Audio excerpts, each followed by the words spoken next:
On a normal morning, the dim light filtered through the curtains, but the atmosphere was not as peaceful as usual. Billy, with puffy eyes and a staggering gait, groped around the house in the lingering hangover from last night. He rummaged through his pockets, his pants pockets, even the hidden corners of the sofa, but what he feared came true: his phone was gone. Billy's face was pale, his heart pounding in his chest as he realized that he had lost not only a piece of technology, but also precious images and memories he had accumulated over the years. In a panic, Billy quickly turned and left the house, one hand holding his head in pain, the other holding the door. He mumbled a prayer that he could find his phone before it was too late. But as soon as Billy stepped out the door, the house fell into an eerie silence. Summer, still awake from the long night, decided to check on Paul, who she knew was in unbearable pain. But when she entered the living room, Summer stopped dead in her tracks, her heart stopping. Paul lay motionless on the sofa, his face pale, his breathing weak, barely a whisper. Summer panicked, her hands shaking as she rushed to him, trying to wake him up. "Paul? Paul, wake up!"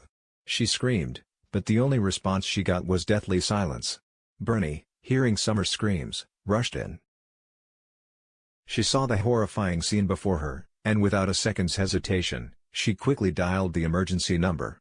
As Summer tried to calm herself down to give the paramedics the address, Bernie knelt down beside Paul, her hand gently placed on his forehead, praying that he would be able to hold on to his fragile breath until the ambulance arrived. But another fear was growing in their hearts. Billy, the only person who could support and comfort them, had disappeared when they needed him most. Paul's condition worsened with each passing second, and they could only hope that the ambulance would arrive in time. Meanwhile, elsewhere in town, Nick strode through the doors of the police station with an unwavering determination. In his hand was a notebook, containing all the evidence he had painstakingly collected to expose Rowan's crimes. Each page contained enough detail to bring Rowan to justice. Nick did not hesitate when he met DS Lisa, placing the notebook on the table with a determined look. "This is all you need," he said, his voice firm. Lisa flipped through the pages, her eyes sharp, glinting with satisfaction as she realized that Nick had done his job well. The war against Rowan now seemed to be turning in their favor. While Nick is dealing with dangerous secrets, Leanne is pursuing her own path to overthrow Rowan. She sits at her computer, her hands nimble on the keyboard, sending a series of emails containing files she has secretly copied from Rowan's computer. Leanne knows that in those files, there may be clues that can help Amy recover her lost money. But despite her strong will, Leanne can't help but worry. She watches her friend Amy sink into financial despair. Will Leanne's actions be enough to save the situation? On the other side of town, Amy sits across from Ken, her heart heavy. She has just realized that if she is to recover the £40,000 inheritance she lost, she will have to work tirelessly. Looks at Amy, his heart full of sorrow. He knows his niece has been through a lot. But when he sees Cassie enter the room, Ken feels a glimmer of hope. He tells Cassie about his recent high-grade bond win and his intention to use the money to help Amy. Cassie listens, her eyes thoughtful, weighing Ken's words.